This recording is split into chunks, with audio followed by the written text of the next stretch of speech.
What's up, guys? This is Casey and welcome back to the channel. So today's your second stimulus update for August 9th, 2020.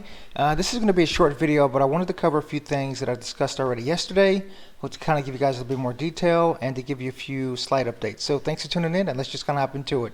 So I'm sure you guys are all well aware right now that the Congress could not come to a second stimulus agreement Friday as they promised. Now they do plan on continuing talks as of tomorrow to see if they can try to hash out a deal before they officially take a recess, which was last week. But for all intents and purposes, we're not entirely sure that that's going to take place. But never fear. President Trump over the weekend announced that he has signed 4 executive orders, as I announced previously, and those executive orders are pretty much as follows. And number one is that he put in a moratorium on the evictions, so that basically if you are behind your mortgage or your rent, you're not going to be evicted tentatively up until the end of the year. So that's a good thing. The second thing that he did was, as you guys are well aware, he has basically passed the unemployment benefits for an additional $400. Now, one of the questions that I've gotten since yesterday is, when are we going to receive the unemployment benefits? Well, he signed that into law, and it appears that it may take effect as of next week. We're still waiting to get confirmation on that, but for all intents and purposes, we may begin to see that unemployment benefits kick in at the beginning of next week. So that's a very positive thing. Now, an additional note to that is that President Trump stated that he had originally only approved the $300 and he wanted the states to cover the additional $100. But today he announced that that's not going to be mandatory. That if the states state that they don't have the additional funds from the original CARES Act that was approved back in May, that he's still going to go ahead and approve the entire $400. So if you guys are worried about potentially only getting the additional $300 if you're unemployed, it appears as though that irrespective of what the states do, you are going to get the full $400. And obviously keep in mind that this is going to be on top of your already original unemployment amount. So you guys should probably be on average somewhere around $600 a week. So we're looking at, quite a bit of money to be able to take care of the family and provide a household and things of that nature. So that's a positive. The third thing that he did as well is he postponed the student loan payments and also the student loan interest. So if you guys have student loans, you will not be required to make any payments. You will not also get any penalties, and he's going to defer all the interest until the end of the year. That's a great news. And then he did this very questionable payroll tax, which I don't like the word payroll tax. And I don't like that because, one, it makes you think that it's an employer type rule, not an employee. And then the second thing is that it kind of masks what the actual intent is of the law or the bill. And so the payroll tax has to do with you not having to pay Social Security taxes on your checks for the end of the year. Great, but not great. Social Security is a very important thing because it covers millions of Americans that are of retirement age, that need the government assistance. It covers Medicare as well. So these are two very big publicly used programs that we need as Americans. And whether you're 40 or 50 or 30, these are programs that significantly ensure that when you are of a retirement age, that you're not going to fall into a desolate nature. And so it's very important that we keep these programs funded. And so by not having to put taxes into this program for the end of the year, your checks are going to increase, so you will have more money take-home pay. But if you are close to retirement, it's putting the stability of the Social Security program and the Medicare program in question.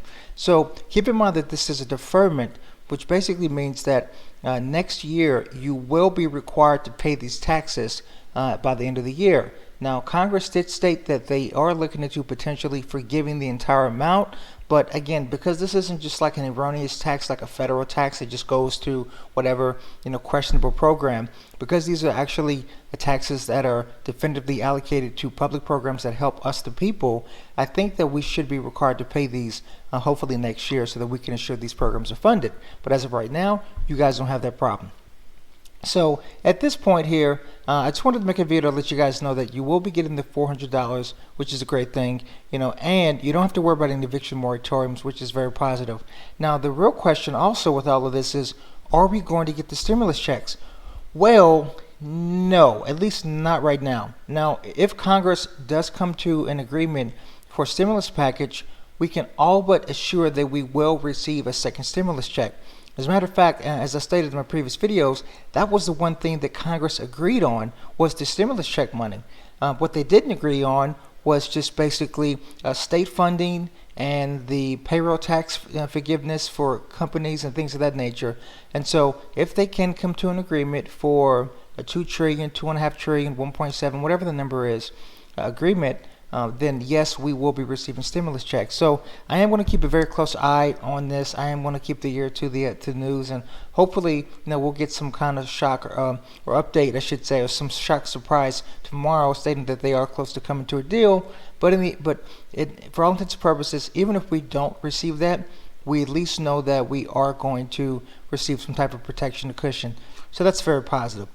So I wanted to make this a very short video today, guys, to kind of go over exactly, reiterate what was stated in the previous videos for the people who weren't quite clear on what was explained, and also to provide you guys an update that Trump is going to ensure that you do get the $400 total unemployment amount, and that Congress is also still in the process of still negotiating. And so for all intents and purposes, this isn't over yet.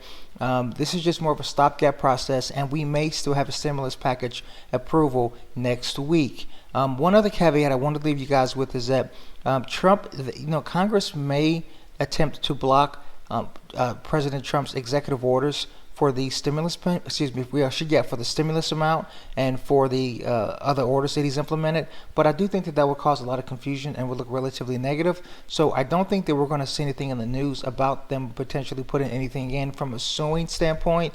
But that is something that is potential, to pop up here in the next few days. But hopefully we don't see that, and we're all set. So that's pretty much it, guys. Again, I wanted to make a very short and sweet video to the point. Hopefully you guys found this content valuable. As always, and as promised, I'm going to keep you guys abreast and keep you updated with the latest stimulus updates, and also keeping you guys just updated with anything that can help you out from a financial aspect. If you guys are new to the channel, please keep in mind that I am going to continue to make these videos so that you guys can stay updated. But in addition to that, this is a financial education channel. And so with that, I will be continuing to produce videos to give you guys up to date with information on the credit cards, on investing, on how-tos with savings, on the right brokerage accounts, banks, things of that nature. So if you are interested in that type of information, please make sure you guys subscribe to the channel. Also, make sure you guys like the video and leave your comments below. I want to know, do you guys, are you in agreement with what the president did with passing the executive orders? Are you happy about it? Or would you rather see a bill get passed hopefully next week? So other than that, I really appreciate you guys tuning in, and I will talk to you later. Take care.